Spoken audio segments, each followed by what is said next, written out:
Hello everyone, how are you all? I hope that you guys are doing really good and welcome back to the channel. So बच्चों अब बचे हैं last के 30 days right. Hardly कुछ time बचा हुआ है. अब आपकी study strategy has to be really solid because जो बच्चों ने इन दिनों को यूटिलाइज कर लिया in a very positive manner वो बहुत ज्यादा बेटर स्टेज में रहेंगे because this might be your last और सेकेंड लास्ट रिविजन. इसके बाद जो आप रिविजन करोगे वो सीधा 1 डे बिफोर एग्जाम होगी. So these revision has to be really solid so that 1 day before exam you revise everything very confidently. So there are few things which you have to keep in mind in these last 30 days जिनके बारे में बात हम आज इस video में करने वाले हैं right. Before starting the video सबसे पहला क्वेश्चन, क्या आपने इस चैनल को सब्सक्राइब किया? नहीं किया? किस चीज का वेट कर रहे हो? कर लो सब्सक्राइब सो दैट आपको मेरा अनलिमिटेड मोटिवेशन, गाइडेंस और मेंटोरशिप मिलता रहे. चलिए let's get the video started.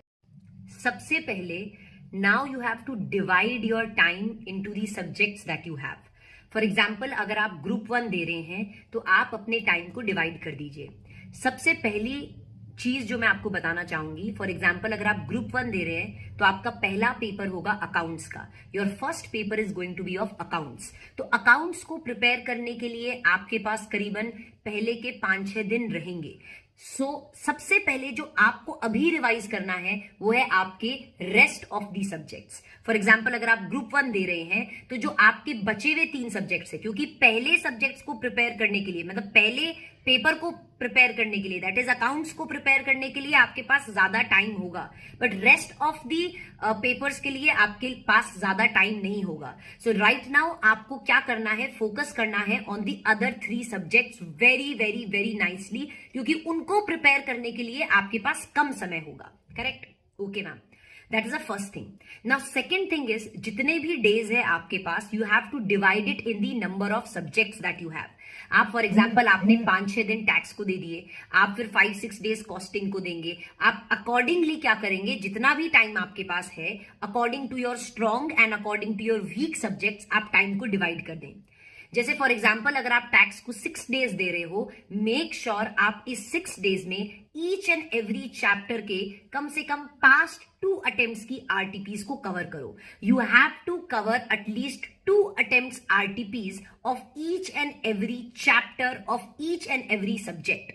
जैसे ही ये 6 डेज में आपका पूरा टैक्स प्रिपेयर हो जाए, रिवाइज हो जाए, तो at the end of 6th day आपको इंस्टीट्यूट पे जो मॉक टेस्ट अवेलेबल है आपको हर एक सब्जेक्ट का 2 मॉक टेस्ट पेपर देना है.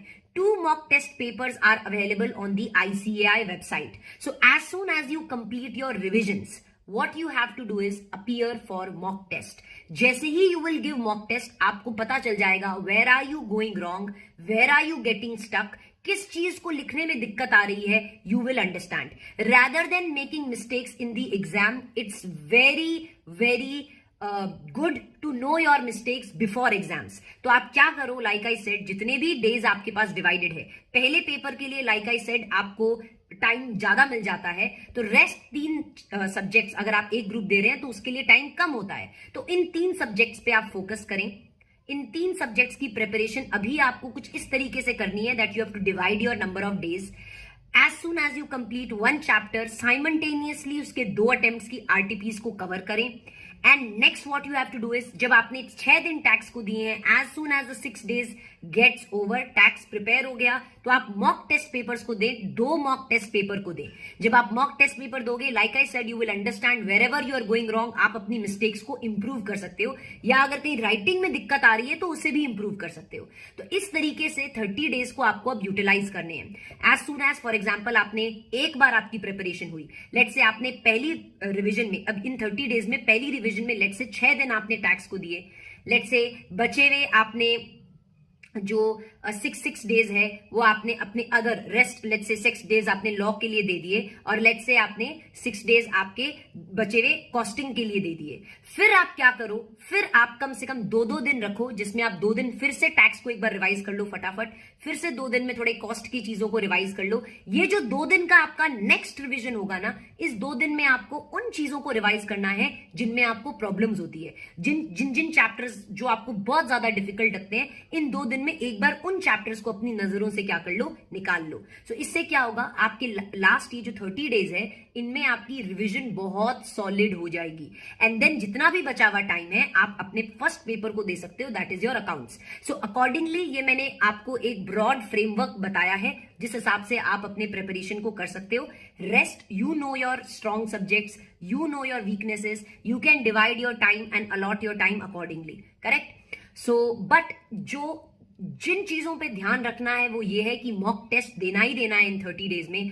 आरटीपीज 2 अटेम्प्ट के सॉल्व करने ही करने हैं सब बच्चों को, तो ये चीजों पे ध्यान देना। एंड रेस्ट जो मैंने आपको भी स्ट्रैटेजी बताई उस स्ट्रैटेजी के हिसाब से चलोगे तो आपके इन 30 डेज में 2 बार रिविजन हो जाएंगे एक एक सब्जेक्ट के, and you will be able to nail it in your exams.